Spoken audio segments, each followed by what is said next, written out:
Okay, good afternoon, everyone. Welcome back to the AI4OPT seminar series. Today we have Professor Andreas from University of Uruguay. She works in the mathematics telecommunications and in Uruguay. He got his PhD in electrical engineering from University of Republic Uruguay in 2011, and his research interests are broadly at the interface of queuing theory, optimization, and control theory, and he focuses on stability and performance analysis. And in other words, he works on research areas that I work on too, so it's very nice for me. That's why you invited me. So Andreas served as an editor for IEEE ACM transactions on networking, and he also served as EPC chair for Lagrangian conference in 2020. Today he's going to talk about electric vehicles and duality. So without any further delay, Andreas, the floor is yours. Okay. Thanks, Jivateja, for the introduction. And let me start by saying it's been a great week so far. I've been treated like a king here. I'm like a very important person. You have a very nice university here. I met Kevin this morning and got to know the AI4 Optimization Institute, and things are really going on there. It's really interesting. So congratulations on that, and thank you again for the invitation. Okay. So for the seminar today, I'm doing several research topics. I chose this one because it's more like at the intersection of optimization and real life problems, as we discussed with Kevin this morning. So this is spatial load balancing for instance, EV charging, electrical vehicle charging in a city or in a region. Okay. So let me start by saying that this is joint work with my collaborators, Emiliano, who's a master's student there, and Diego, who was an undergrad and he's starting his master's. He's still doubting he may go to the industry directly, and Professor Fernando Paganini, who is the lead of our group. He was he got his PhD from Caltech in the 90s, working on robust control. Then he worked at UCLA for a long time, and then he came back to Uruguay. He was my PhD advisor, and he's the group leader. Okay. So to motivate our problem, the first thing I would say is we all know that electrical vehicles the adoption is currently growing exponentially, and it may also grow faster than that if we hit the right price. I mean, if they reach the right price, then people may switch from one day to the other to electrical vehicles. And of course, this has a lot of benefits: less carbon emissions, noise, other efficiency benefits. Electrical energy is clean and efficient, or more efficient than internal combustion engines. So, but it may come with some problems. For instance, charging is power and energy intensive to the network. I was discussing this with Kevin this morning. I like to think about electrical vehicles as the Netflix application for the electrical grid. Okay, everybody watches Netflix movies right now or some streaming service. Okay, why can we do that? Because the communication network has grown in bandwidth a lot, so we can provide a lot of bandwidth to the users using optic fiber, for instance. Okay, so what's the problem in the grid, in the electrical grid, is that we don't have the equivalent of optical fiber. Okay, we have to stick with copper cables, and they are hard to replace, and they may get congested in terms of energy. Okay, so Netflix, what is power in Netflix is the bandwidth. What is energy in Netflix is the size of the movie.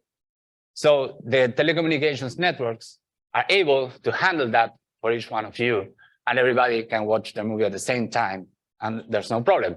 But we cannot do that with electrical vehicles. They are power and energy intensive, and congestion may occur.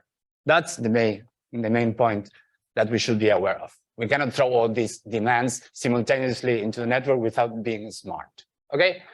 Also, charging still requires a lot of time.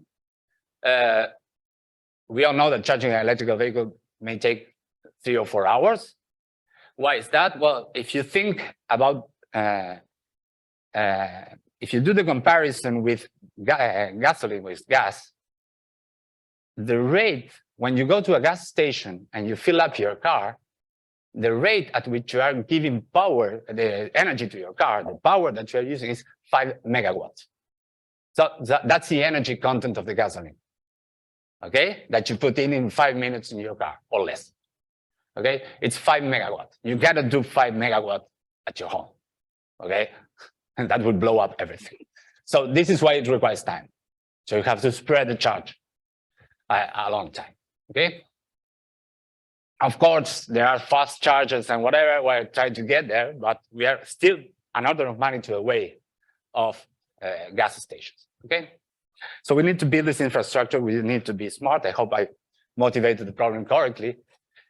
So some problems that we are looking at, or we have been looking at, is how to estimate this charging demand in some region, how to design this public charging infrastructure, and how to design incentives so people do not charge their cars all at the same time, so that we can handle the load in some sense. And we can exploit that flexibility, because we all like to have our cars to move around, but 95% of the time, these cars are parked, okay? This is a figure from Canada I got from someone in the industry. So 90% of the time, the car is sitting there doing nothing. Okay, so you can charge it at any time. You have a lot of flexibility, how you use it correctly, okay? These are the kind of research questions I've been looking on from the past 4 or 5 years. I will focus on one of these, the newest one, which is this spatial load balancing thing. And if I want you to take a message home from this talk, this will be this picture that will come right after, okay? So assume that you have some cars distributed in some region that need charge, okay? And you also have charging stations. Let's assume for now that there is one car here and one charging station. Charging station may have several chargers in parallel, but let's assume there's only one, okay? For the moment. So you have spatially distributed demand requests, spatially distributed servers, okay? What you want to do is to assign them to a charger such that the travel cost is not too high. So a nearby server, for instance, okay? But if you do that, does it make sense? I mean, what's the problem in this picture? It should be obvious, but the problem is congestion starts to occur here. I mean, you will have a queue here. They will have to wait for the charger to become free from the other cars, okay? Here, there's not another problem. Here is less congested. So maybe it makes more sense to do this. Reroute some of the cars to a less congested station. So this picture has less congestion, okay? So people are better off in some sense by choosing not the nearest one, but the fastest one in some sense, the one that will serve me first. That will be the main idea behind what I will do next. So I will start with the math now, but this is the key message. How do we achieve this? Okay? And of course, we want to do it in an incentive compatible way and in a distributed manner. Okay, that's the key issue. So this is, in fact, this is a classical assignment problem. So people that do optimization know how to solve this problem offline, if you like. So let's assume that you have a certain number of cars, Q bar, that arrive at some location, and now there may be many cars. So I will relax that 0, 1, okay? And there are Sj charges at another location J, and you have a cost matrix with maybe, for instance, the Euclidean distance, okay, to get from I to J. And then what you would like to solve is the minimum cost, the minimum transport cost. So gamma is your optimization variable, subject to that everybody is assigned and that every server is full, okay? Of course, in order to be feasible, you have the same number of cars than servers for this problem to be feasible. We will relax that later, okay? But just for the moment, think of this as an equality constraint, then I will relax it later. And gamma is the assignment variable, so it's 0 or 1. So this is a mixed integer linear program, but in fact, you can relax it pretty easily and relax the integrality constraint and work with some continuous variable pi, which replaces the gamma ij's. The constraints are the same. And in fact, the relaxation is exact. Okay, if these quantities are integers, the relaxation is exact. Okay, that's pretty easy to prove. That's not a very new result. But if you want to see the details and some discussion, there's a paper on the last CDC conference we did, reviewing all this stuff and what hypothesis you need for this to hold. Okay, but this is fairly old. We are building up on this. That's the main idea. Okay, and if you want to know why this happens, let me give you a simple example. When all the quantities are 1 and all the servers are 1, and the thing is squared, so the number of cars and chargers is the same. So I and j go to n, for instance. So what you have is a minimum cost here, subject to pi being a doubly stochastic matrix. Okay, and it is well known that the extreme points of the polytope of doubly stochastic matrices are the permutation matrices. This is called Birkhoff theorem. It's not the same Birkhoff theorem as in ergodic theory, it's another Birkhoff, but these are the extreme points, so permutation matrices. So what you get is a pi will be 0 or 1 automatically. Okay, because you are solving a linear program and you will end up at some extreme point. So that's the main reason why the solution is integral value. Okay, you can generalize to other integers here, but that's the idea. Okay, so I will relax a bit the problem, and I say if instead you have more chargers than cars in total, then you can formulate this problem, minimize the transport cost, such that all cars get served. That would be this constraint. So when you sum over j, you say you are sending each car to at least one station, and all servers are below capacity. So there are chargers for everyone, but some servers may have extra space. Okay, the problem is clear. I would like to, if you have questions, please stop me.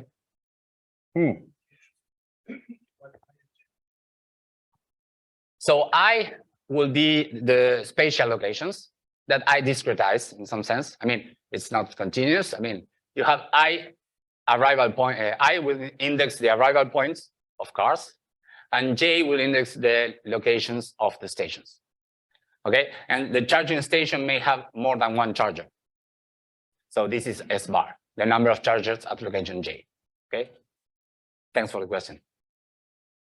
So when you sum here, you are assigning everyone coming from location I for all locations, and you are not exceeding capacity for all servers. These are the constraints. So, see, yes.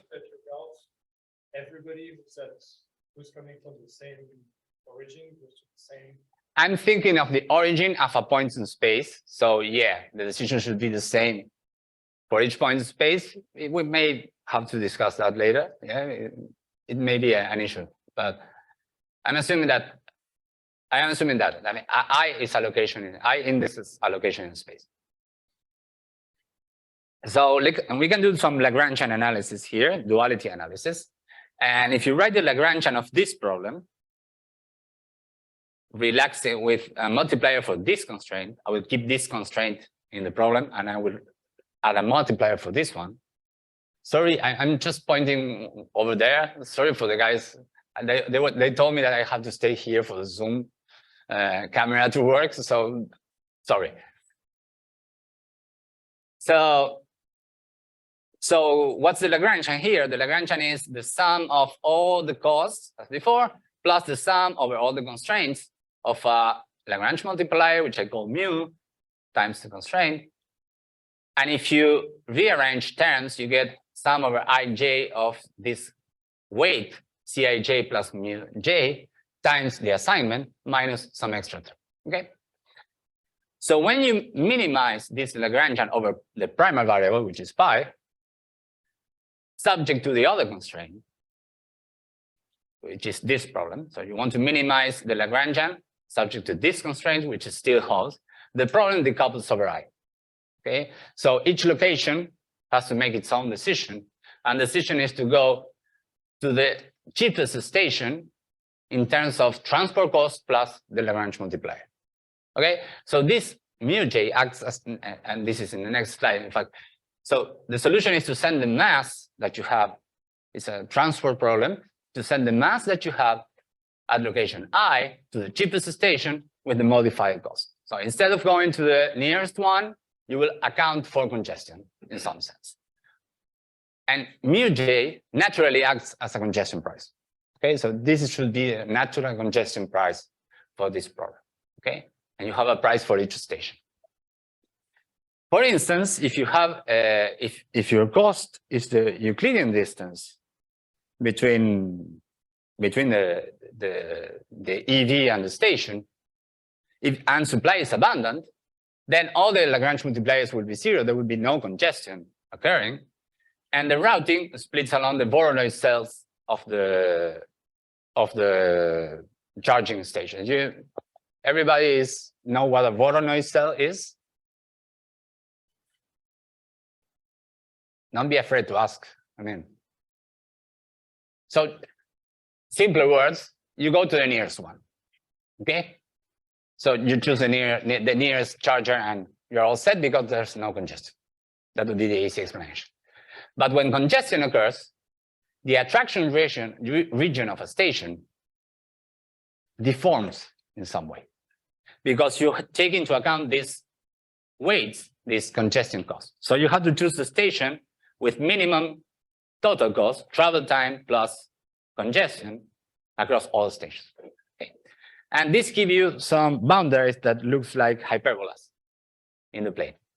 Because if you put equality here, the difference between the distances to the 2 points should be a constant. Okay, and so geometric representation of that is a hyperbola. Difference of distances equal to a constant. Okay. I will show a picture in a minute. So in actual implementation of this, will mu j be the Q length or the width? I mean, you're getting ahead of me. It will be related to Q length. It not be exactly the Q length, but that's the idea. So, for instance, in our simulations, we have, in this case, we have 5 locations with chargers. They all have the same amount of chargers, but the demand is concentrated here. So there are more cars coming up from here. Space is discretized. So the I is representing the locations. Okay. So the attraction region, the people that choose the center station are less and less. It contracts because of the congestion. Okay. And if you have random locations, you have this picture. In this case, these 2 stations are congested, and the other stations are just reaching out to help. I like to think it that way. Okay. So the hyperbolas deform in order for these to grab more mass, for these to grab more mass from the system. Okay. And for instance, these 2 are not congested, so the line here separating them is just the midline. Okay. Well, I have to do some more analysis. Let's define it, and this is for stability. I will need this later. Let's define the dual function. I'm getting there a little slowly, I think, but hopefully I can catch up. But let's define the dual this function, which is the assignment function. Okay, so which station will you choose? And this is over the simplex. So in fact, Cj will be a canonical vector telling you 1 if you choose a station J and 0 otherwise. That would be this gamma I vector. Okay, it will always be one extreme of the simplex. And so the solution of the primary problem is just Q bar, send everybody to what this choice gives you. Is that clear? Okay. So this is just choosing the station. The first one is choosing the station, and then you send all the mass there. You substitute that in the Lagrangian to obtain the dual function of a problem, okay, as a function of the price, and you get this. Okay, sum of the minimum cost plus and minus this extra term that we had in the Lagrangian before. And the reason I do this is because I want this, this dual function later. And I also want a gradient of the dual function later. And you can perform the gradient by differentiating over mu j. And if you differentiate over mu j, you get again 1 or 0, depending on whether you choose the station or not. So this is again gamma ij. And if you differentiate over mu j here, you get just s bar j. Okay?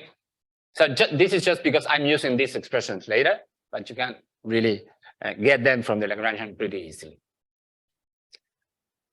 Second problem, because the main thing is that I skipped this, but you need this in order to have feasibility in this problem. Okay, if you have more cars than a station, this problem will be infeasible. You cannot assign everyone to a station, so you need to have some slack here. Okay, but I want to extend the problem to the case where you can wait for service. So you may have more cars at some point in time than stations.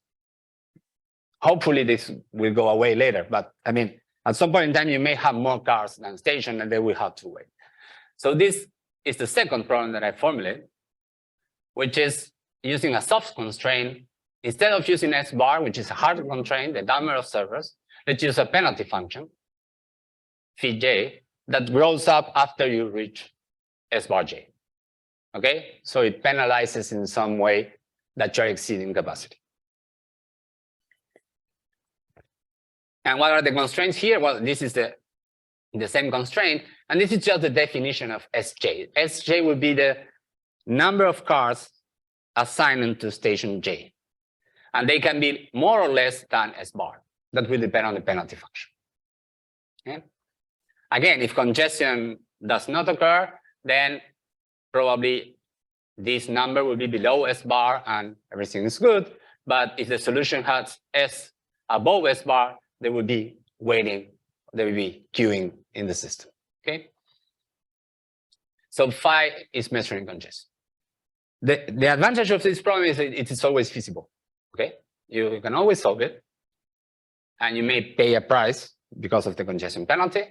Okay, so you do the Lagrangian as before. The Lagrangian has a similar form. Here, instead of mu j s bar, you get this this term that balances the penalty function with the price in the constraint. So the minimum of pi is the same as before. The decision that each car has to make is again balancing transportation cost and congestion cost. And in the minimum here, because you have two primary variables now, pi and s, the minimum over s is the negative of the differential transform, okay, which is, this is standard in optimization, okay? You minimize this when, sorry, you maximize this, I think. You maximize this, so you want to minimize this, is the negative, okay? So there should be a max there. Yeah.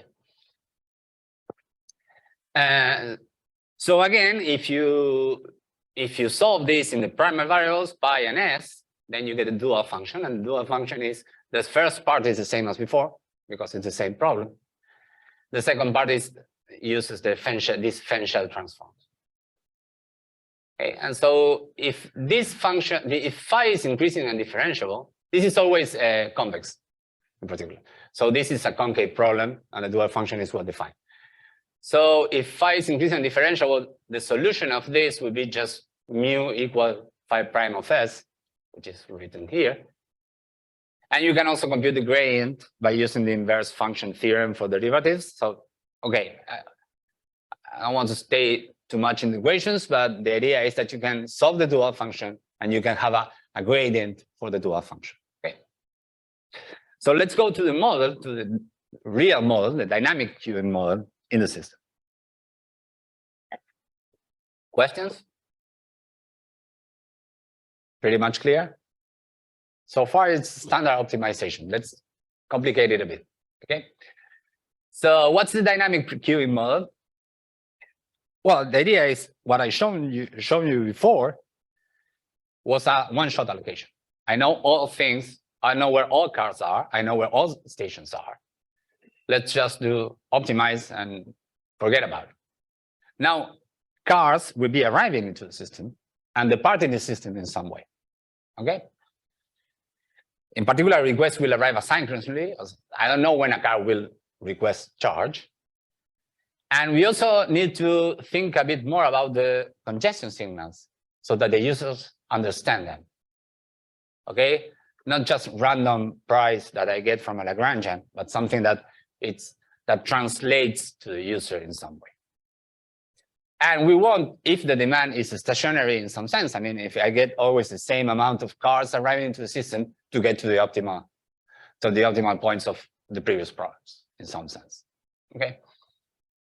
And here's when fluid models and some of queuing theory comes into play. Okay.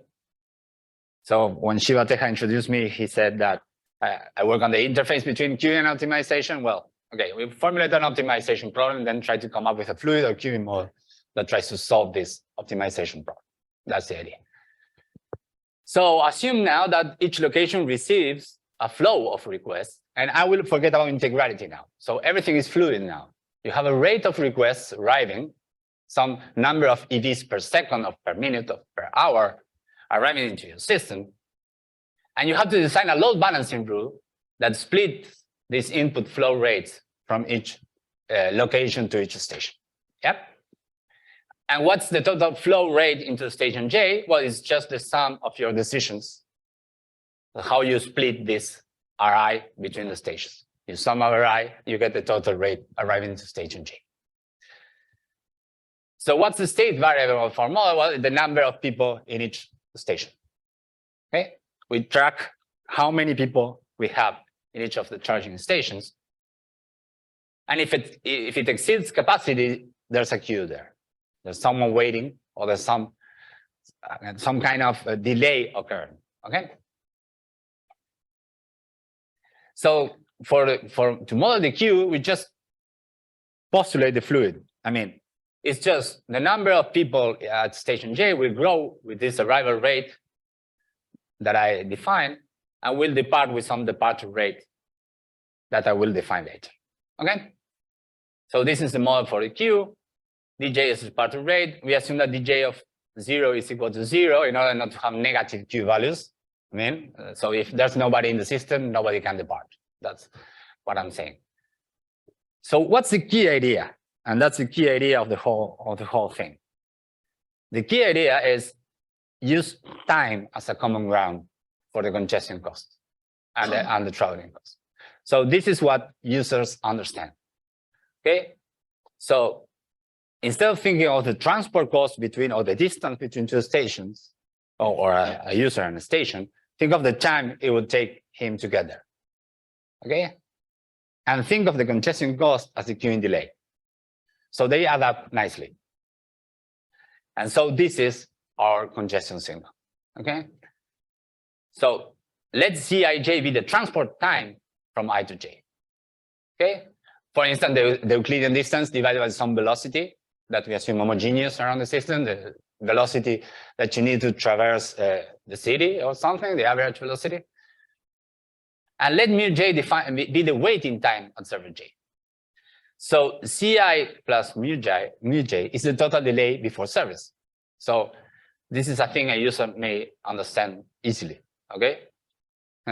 If I choose to go to this station, I will my charge will start in, I don't know, 10 minutes. 5 minutes traveling there, 5 minutes waiting. Okay. If I choose to go to that other station, it's 8 minutes. Well, let's go to the 8 minutes one. Okay. Maybe it's farther away. It takes 8 minutes to get there, but there's no congestion. Is that clear?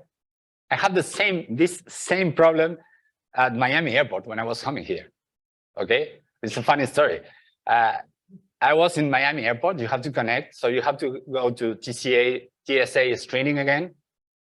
So I was with my bag, and when you arrived, I wanted to go to TSA screening post 4 because it was closer to the gate or whatever. So when I arrived, there is this screen that says TSA 0.1 delay 15 minutes, TSA 0.4 delay 15 minutes, TSA 0.5 delay 0 or 2 minutes. Okay, so now I have a choice. Should I stay in the queue for TSA 0.4, which is closer to my gate, or should I do all the way around? What will me get? I mean, what choice will get me through faster and give me more time to spend, I don't know, chatting in the other side waiting for the plane? And also, I have a deadline. I have to reach the gate before the plane departs. So, and users may have deadlines in EV charging. So this example, I think, pretty much clears what I was trying to say. So use this total delay before service, then selfish drivers will split naturally according to this gamma ij using this Cij and mu j. Okay, so it's the same. You have a question? Can't your waiting time also depend on future arrivals? Yeah, in fact, if you go to the queuing model, maybe, yeah. In the fluid, I think we can handle that. And man, if you are first in, first out, it won't depend on future arrivals. Right before you get to the. Yeah, that's a problem. I will discuss it at the end. Okay, yeah, you're right. I mean, that's a synchronization problem here that I'm simplifying in this. Okay, but if you do first in, first out, and nobody beats you to the station, then it's okay. You agree? Okay. The problem Eyal is formulating is, what if I choose to go to that station, but somebody gets there first? So I will assume that they will reserve my spot once I choose that station. Okay. So then you can have some, but at least my spot is reserved. Okay. And what is the waiting time? Well, okay, the waiting time would be something like Sj minus S bar, so the excess number of customers at station J divided by the departure rate. So how fast they depart. Okay, this is the fluid model for the queue. I have to still choose DJ. Okay, but this is the fluid model for the congestion signal. So the complete dynamics is for any queue would be split according to the minimum price and let them leave at the departure rate, and this is your congestion signal. Okay, Sj, the excess queue divided by the departure. Of course, we still need to model the departure rate, and we developed two different choices here: a sojourn time model and a service time model. I will focus mostly on the sojourn time model, which I think it's easier to understand and is more related to EVs and the TSA example I told you before. But we can also do service times. Okay, so what can we prove in this case? And this leads you stability results for these problems. So what is the sojourn time model? Well, let's assume that the users have a time budget. For instance, I wanted to get to the gate before my plane departs. Okay, so that's my deadline. If I don't make it, then I'm not happy in some sense. Okay, or I will leave the system. I won't need the TSA anymore. Okay, and for EVs, it would be like, I mean, I want to park my car and charge it, but I will leave at 4 p.m. because I have to do something else. So that's my deadline, 4 p.m. So if I get to the station before, the sooner I get to the station and the sooner I get service, my service time is maximized. Okay, so again, these congestion signals align with my incentives. Okay, so to maximize service time, with users need to minimize the congestion, the travel time plus congestion time. And what's the departure rate in that case? Well, you have to assume some exponential things here in order to get this fluid right.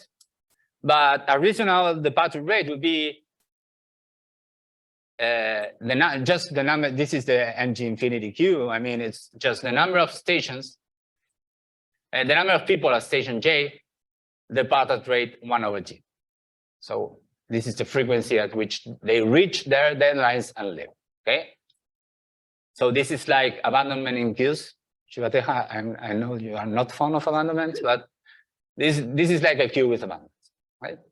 And if you substitute this in this mu j, then you get this expression, this nice expression, which is average sojourn time, and this is measuring your excess rate in some sense. Okay, so how does it look like? Let me graph it for you, so you don't have to think it. This is your congestion signal. Okay, it's 0 until you reach S bar, which is when you fill up all the servers or the chargers, and then it starts to rise if you assign too many cars to that charge. Okay, well, we can choose a penalty function whose derivative is exactly this. And of course, it will be convex because the derivative is increasing. Okay, it won't be strictly convex because of this 0, but at least it will be convex. And it looks like this. It has a nice explicit expression. It's just calculus 101 for the, I mean, it's just kindergarten for this part and calculus 101 for this part. Okay, so you get 0 and then an increasing curve whose derivative is exactly mu s. So the key idea here is use this as a penalty function in what I called problem 2 before. So this is your penalty function if you want the problem to get the correct congestion signals that are important to users. So this is, let's go into the theorems then. So let's assume, what's the quantity now? Because I forgot about, up to now I forgot about what's the number of cars in the system. Well, in a fluid scale, the number of cars in the system would be the time, the rate at which they arrive at location I, multiplied by the time they stay in the system. This is Little's law from queuing theory. I mean, it's pretty much, it's pretty simple to understand, I think. So this will be the steady state number of customers in the system from location I. Okay, in the whole system. I mean, wherever they are, they may be traveling, they may be charging, they may be they have just arrived, they may be waiting, they may be charging. Okay, but in average, the total number of cars in the system from location I is Rit. Okay, so what we can prove is that if you have, in fact, these two are equivalent. I mean, the equilibrium of the previous dynamics with the penalty function that I showed you before is exactly the solution of problem 2 with the penalty function. So if there exists a solution for problem 2, then this solution will define you an equilibrium point for the dynamics. Okay. And if you have strict convexity or something, this equilibrium will be unique. In fact, because the solution of problem 2 will be unique because of convexity. So you have existence of equilibrium, you have uniqueness of equilibrium for free if you identify the equilibrium of the fluid model as the solution of a optimization problem. And this is something that we have been doing in networking for a while before. Yeah, you're young and you don't know that, but back in 2000s, congestion control was a big issue in the internet. Now we have optical fiber, we don't need that anymore. I come from that community. So congestion control was important. And the way to distribute congestion signals in the internet pretty much relates to this, okay? So we're reusing that in this new problem in some sense, okay? So the distributed load balancing, as I said, is really solving dynamically the problem that we want to solve with QI equal the average demand, okay? Well, second theorem, and I won't call this a theorem, I will call this a proposition because there are some details that I'm sweeping up under the rug now, switching and things like that. But in fact, you can use the dual function that I showed you before as a Lyapunov function to prove that the equilibrium is asymptotically stable. Okay, it's the main argument is here. I won't go through all the argument, but you basically use the dual function and you show that it's increasing over trajectories. So you are following the gradient of the dual function in some sense and trying to maximize the dual function. The bunker. So I have a question about the previous here. So will this give you a state-dependent time-varying solution in steady state, say, or a stationary solution? No, this is the stationary solution for the steady state. Okay, so this is if you go into the queuing down there, then there's more work to be done, I think. Okay, to differentiate. But and then in that case, I have a follow-up question: is that like if it's a stationary solution, in that case, the fluid Q lengths, will it become trivial? That means all of them will be zero, because if your arrival flow is strictly larger than the possible departure, then it will blow up, right? So we don't want that. So assuming that such a state exists, the arrival flow. no, they won't become zero. They won't become zero because of this. Maybe I can. I mean, if you have a station here and a station here, and you have a bunch of cars arriving, so arrival rate is weighted this way. I assume that there's one charger. Okay, in the policy will make you send a lot of cars here, and you pay the penalty. So you may have a non-trivial queue. So in fact, it will be S star minus S bar, where S star is a solution of the optimization problem, and S bar is the capacity. So the Q will be positive in some sense. And then you can analyze deviations from this point, but the equilibrium should be with some Q in it, because it's better for you to have delay here than a lot of delay here because of the math. Okay. I don't know if you need the large thing, but okay, I think the same will happen here. So the Q will not be zero. But total rate to that to the right location, that should be still less than the amount it can process. No, because you have abandonment. Because people made the part. People made the part without getting service. Okay. So people will they will plug the car, but they will leave at 4 p.m. Either if I'm waiting, I'm waiting. I don't want that to happen, but it might happen. Okay. So without abandonment, the second, okay, the second model. He's always ahead of me. Well, you have to do some. I'm sweeping the details under the rug, and I'm late, I think. So let's discuss the service time model, which would be the other model we did. Again, the users arrive at some location with some rate. You also have to split them, but they want some service time. So they want to get some amount of charge or something. Okay, they won't leave until they get. So now you have a stability problem, as the banker said. Okay, so what's the departure rate here in the fluid model? Well, either people are getting served, or everybody is getting served because there's no congestion. So the departure rate would be Sj divided by T0, or you've saturated your capacity. You are only serving S bar people, and the other ones are waiting. So the departure rate will saturate at some point, which is the capacity. Okay, so this is the fluid version of a many server queue. Okay, for those of you who are into queue. So if you plug this into the congestion signal, you get this expression, which is easier than the previous one in some sense, because it's linear in S after you get congestion. And so the full dynamics will be like this.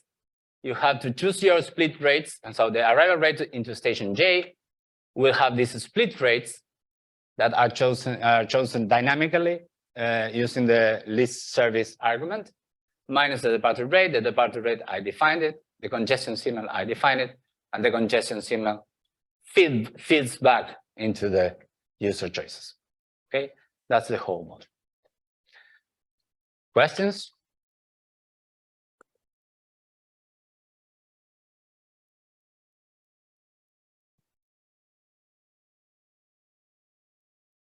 Okay.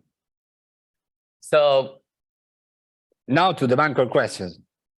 The total service rate available here will be the sum of all the total number of chargers in the system. Okay. So the natural stability condition is that the total demand or the average number of people in the entire system in open loop, if you like, is less than this capacity. This will be the natural stability condition for the system. And if you identify this with Q bar, the quantity that I mentioned before, this is exactly the feasibility condition of problem 1, the first problem I showed you. Okay.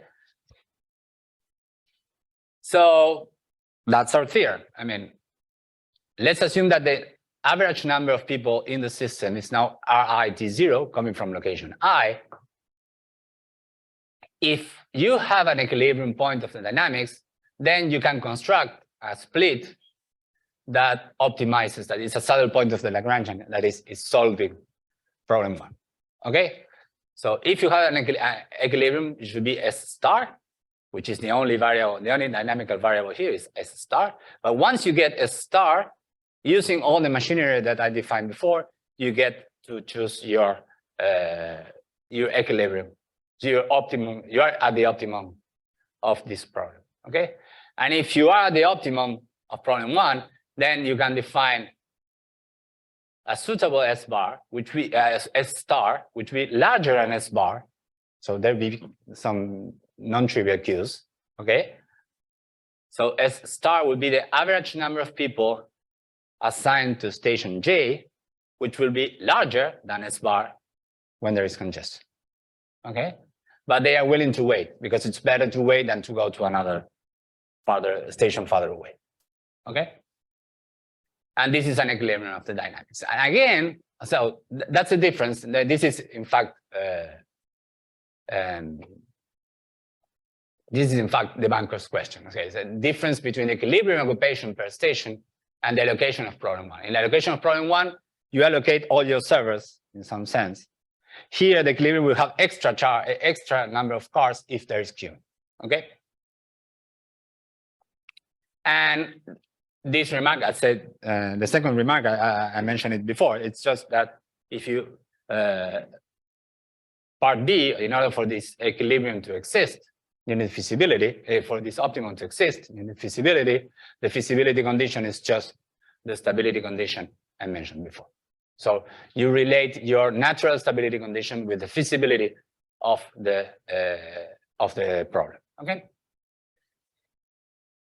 And how do you? And you can prove stability. Yes, you can prove stability again using the dual function and the same tricks. Okay, I won't go into the details, but the dual function is increasing over trajectories. That's a key idea in both stability theorems. Okay, so let me show you some simulations of this.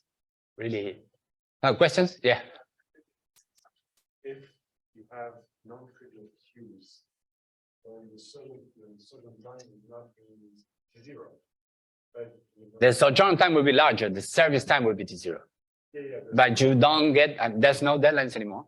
So you don't get service until you reach the front of the queue. And then you are served by an average time T0. Okay? So yeah, so your sojourn time will be larger in that case. So the thing is, what would you like to prioritize in your modeling? People having deadlines or people having some amount of charge? Maybe having deadlines has something, is more natural for the EV charging problem. It's more natural when you are thinking of people going to work or to a shopping mall and they will leave at some time. People having some service time, it makes more sense for at-home charging or something. Okay, so I want to refill my car. Another difference, I didn't mention this. I'm running out of time, but I didn't mention this. But the key difference between EV charging and other scheduling related problems in the literature is that all work you perform is useful for the users. I mean, if you charge your phone at night or whatever, if you plug your phone to charge and it gets charged to 90%, and not 100%, then maybe you're happy with it. I mean, it will last all day anyway. So I have to leave, I unplug and I leave, okay? In processor sharing or in processor scheduling in computers, if you don't finish the task by the deadline, then it's useless. And the work that you have performed in the processor is wasted.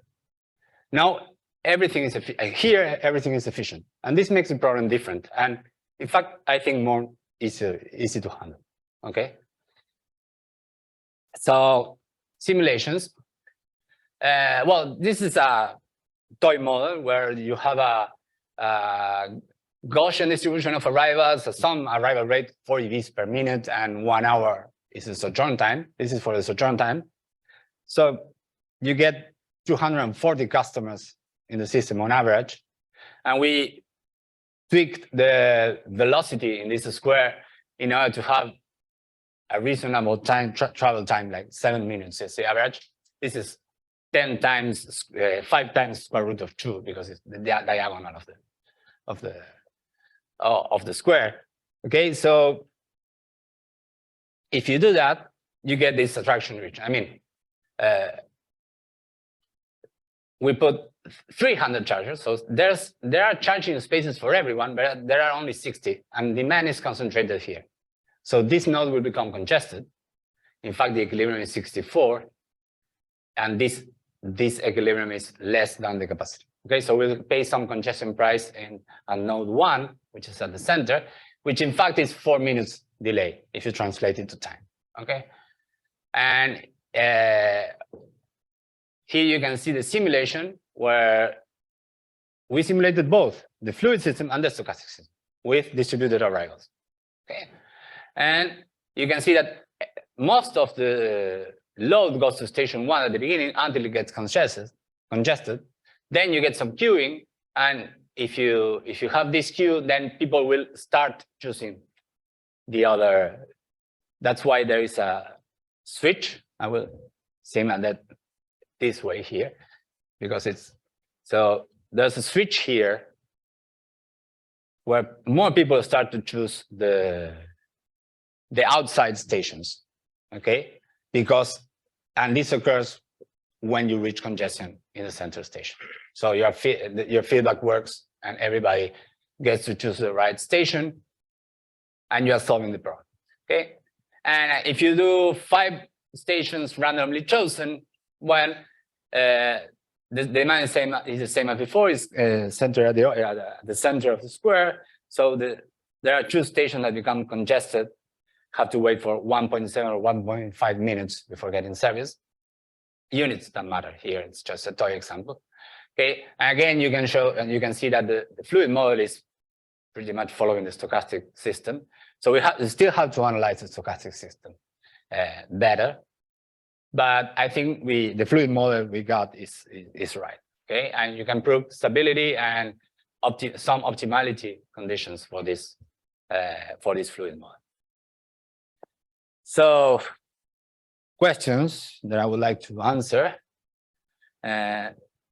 Well, space is discrete here. That I think it's not a problem, but it would be nice to analyze a distributed version of the problem where you get rid of the I and the space is really continuous.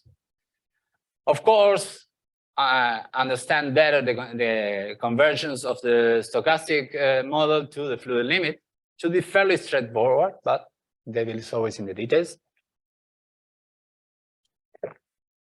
Of course, the banker will be interested in this diffusion approximation around this equilibrium.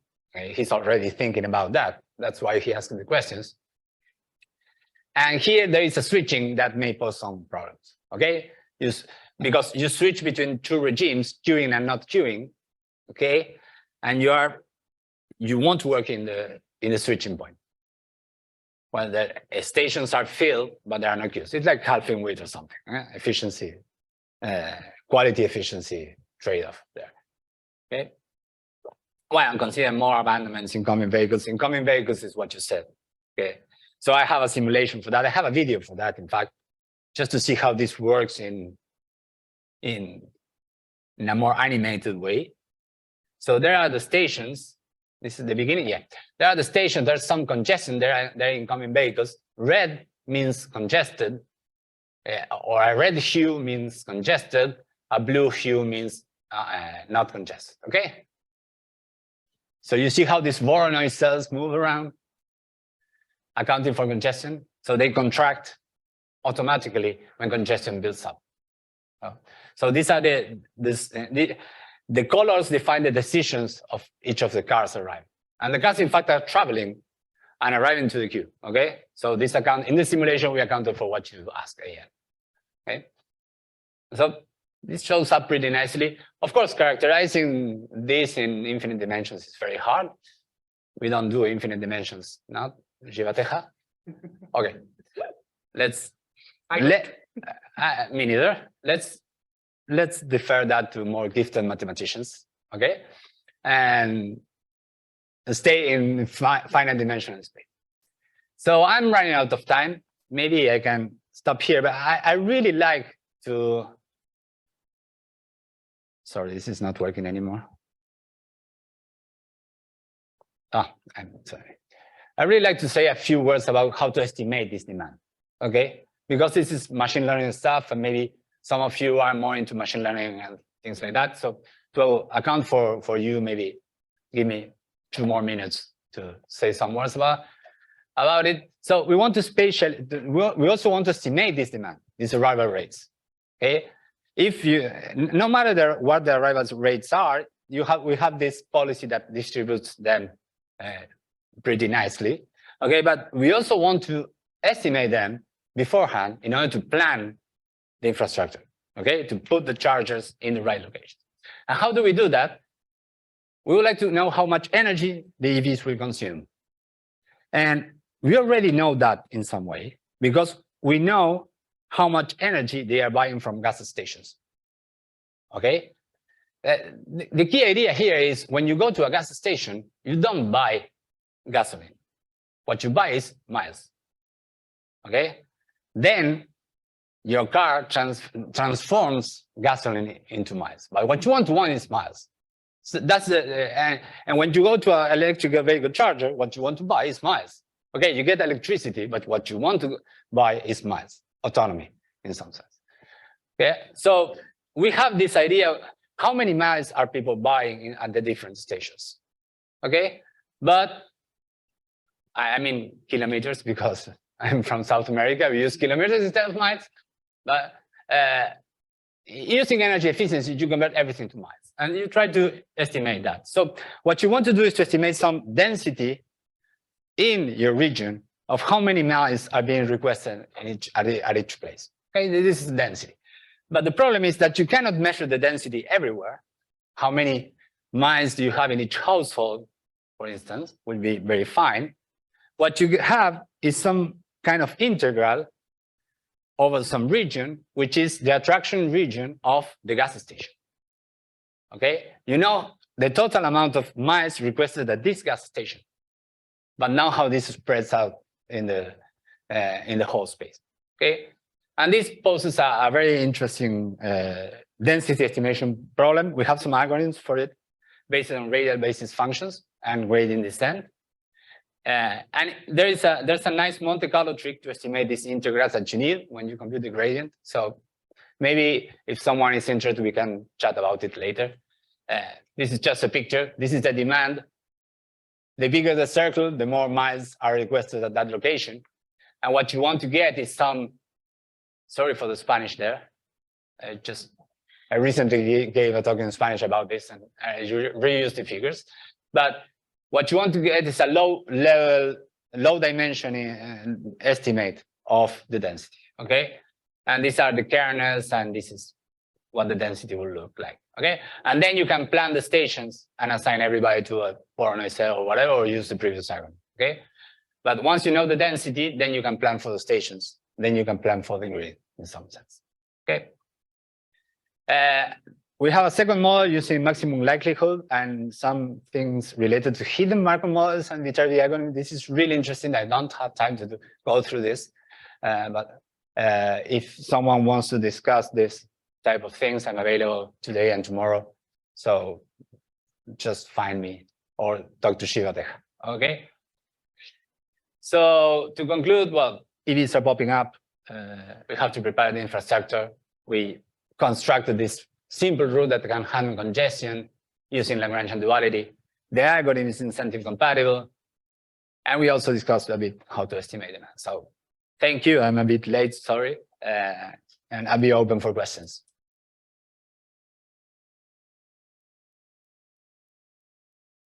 And thanks again for hosting me. If we're running late, then we have. Or maybe two. Let's do two. How would you see congestion pricing only used in practice? So, sorry. How would you see this congestion pricing only used in practice? Specifically, how would you communicate? Yeah. That's a great question. That's a great question, in fact.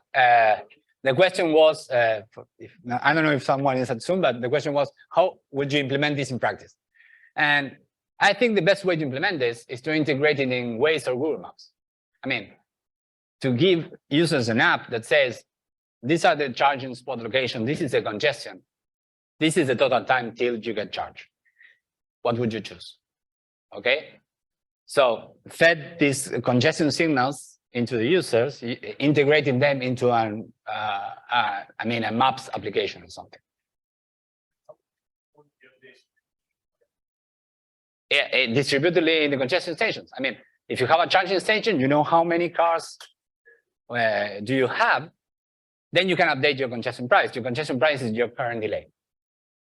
So it's just adding delays. I mean, Google would tell you, it would take you 10 minutes to get there. The charging station would tell you it's 10 minutes more wait to get charged. So you have 20 minutes, okay? That would be the way to implement it in practice. Okay. So the users can choose, and the choice is natural. That's my point. Okay, no other questions, so let's thank The chat? questions from you. Okay, Let's thank Andreas. thank you. You are next week. Okay.